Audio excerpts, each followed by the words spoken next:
Welcome to the most awaited episode of the Inside Line F1 podcast. Tonight, Kunal and I get together to declare the winners of the 2016 Inside Line F1 Podcast Awards. Woo! Woo! I am so glad we have continued this tradition this year too. And for those who are listening, let me assure you, we've taken nearly 7 days of intense research to come up with our categories and then the winners. And the winner is never who you think it is. I think that should become the tagline of the Inside Line Formula One Podcast Awards going forward. That's perfect. And on that note, the 2015 F1 season might have been lacking excitement, competition, and whatnot. But the 2016 Inside Line F1 Podcast Awards will probably deliver to you what you missed all season long. Entertainment and of course a few laughs. So like every year, the drivers haven't yet shown up to collect their awards. But hey, Kunal, wait. I believe Guido Vandegaard has just entered the parking.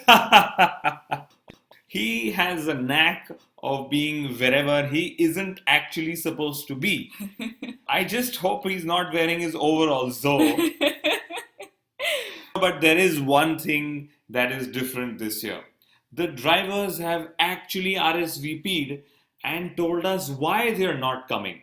Do you want to read out a few of those? Absolutely. So our defending world champion, Formula One great, Lewis Hamilton, well, he said that he would attend the awards if we could shift the venue to America. Hollywood, specifically. Quadruple world champion and my current favorite driver, Sebastian Vettel.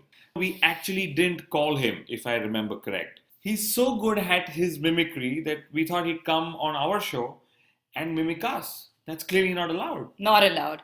So I personally spoke to Kimi Raikkonen, of course.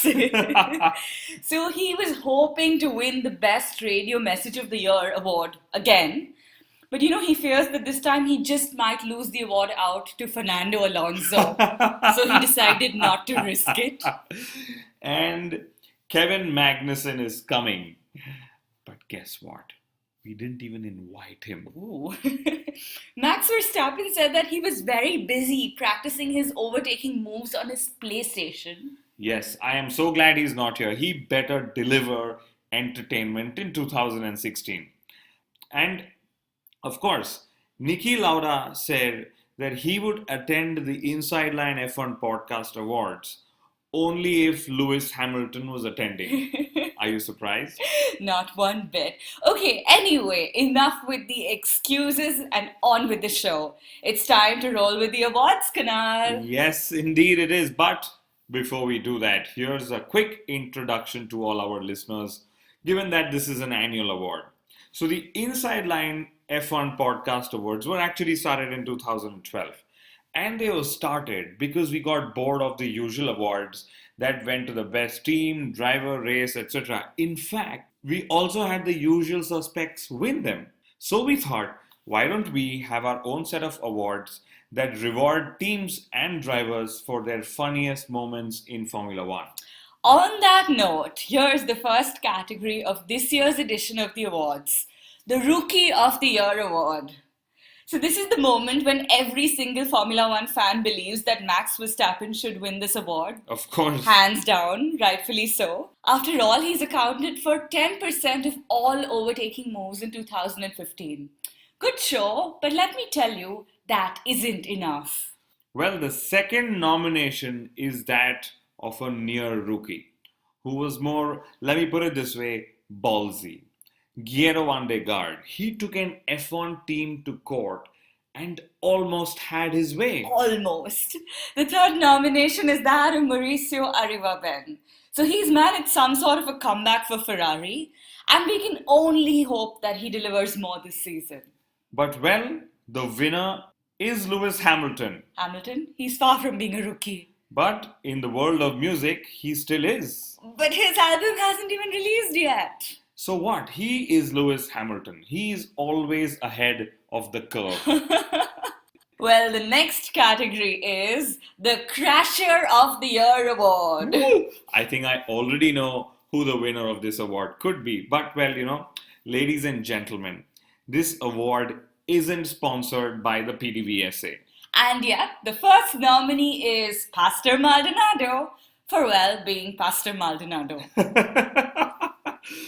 Very strangely, and I'm sure we'll get a few brickbats for this, but our reigning world champion and Formula One prodigy Lewis Hamilton joins this list too, for his multiple car crash in Monaco.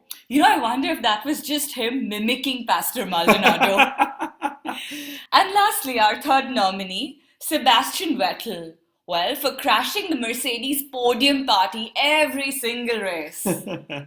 And the winner is the one Formula One fan who crashed the Singapore Grand Prix by taking an evening walk on the track.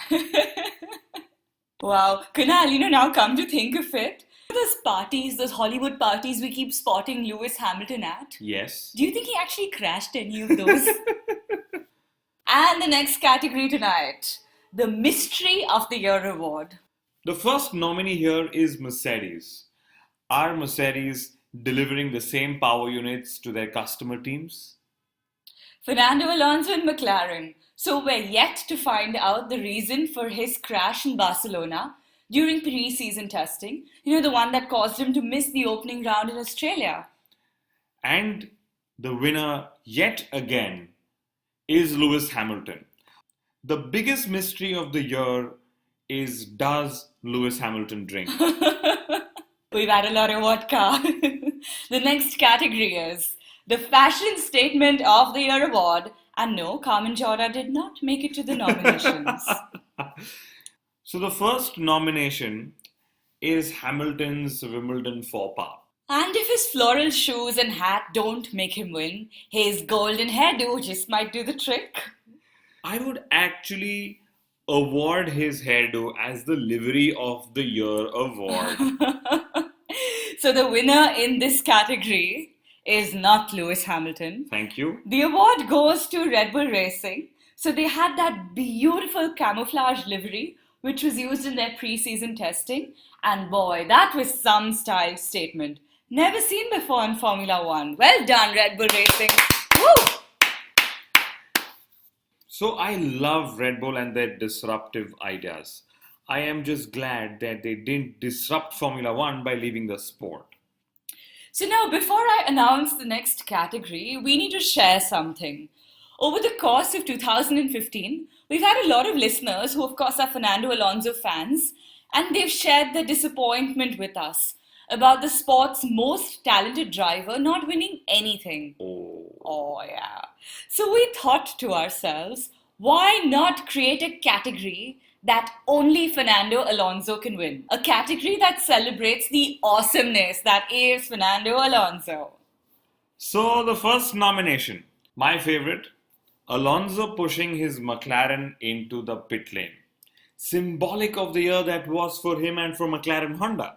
Also, his most iconic radio message ever. GP2 engine, GP2 engine. Hey, that deserves a mention. And not to forget the third, his deck chair moment and the hashtag fun that followed. And finally, him complaining to none other than the King of Spain, Kunal, that his McLaren had no power. So, to be honest, listeners, we found it really, really difficult to select a winner. So the winner is Fernando Alonso. And instead, we're going to share with you a joke on Alonso that we came across and cannot stop laughing over. Kunal.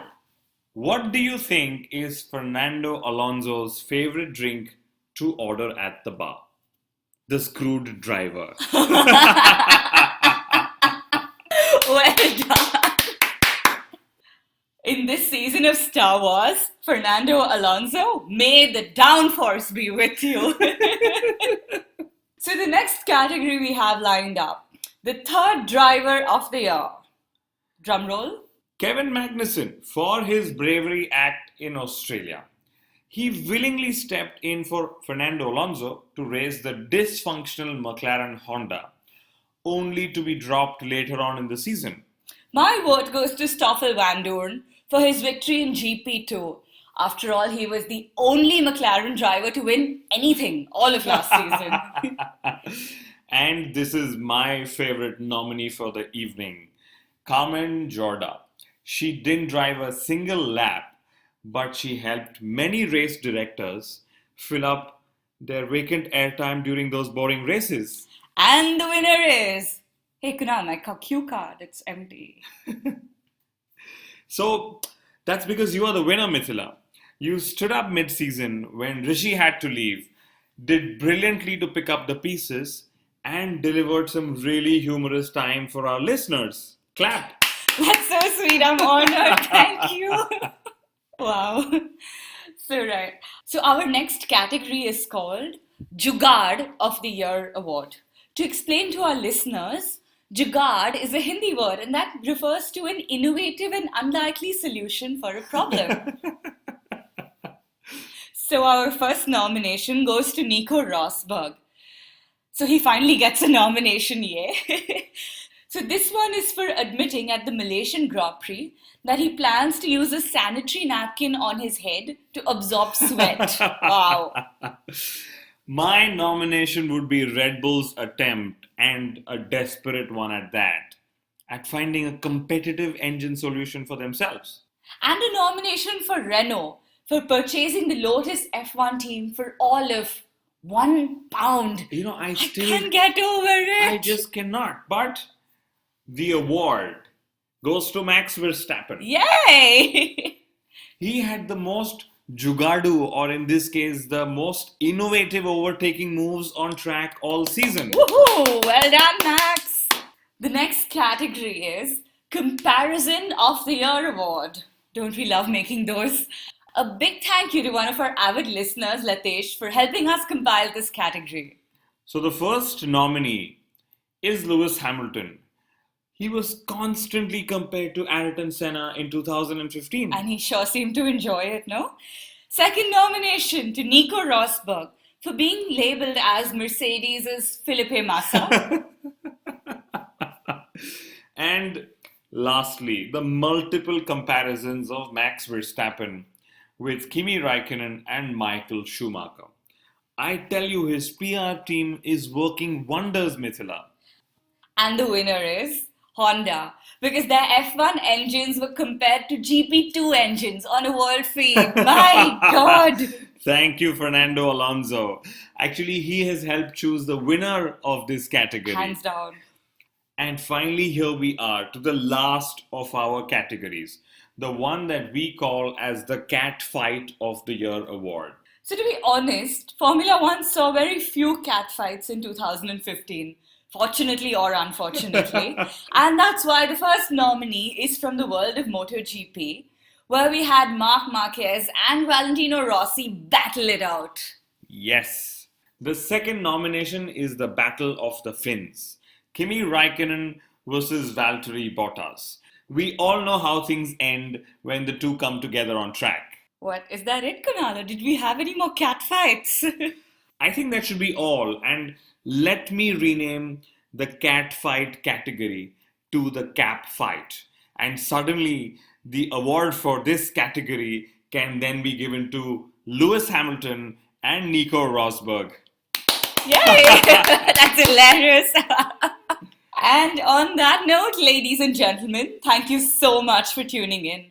We're so excited to bring you the Inside Line F1 podcast week after week, every week.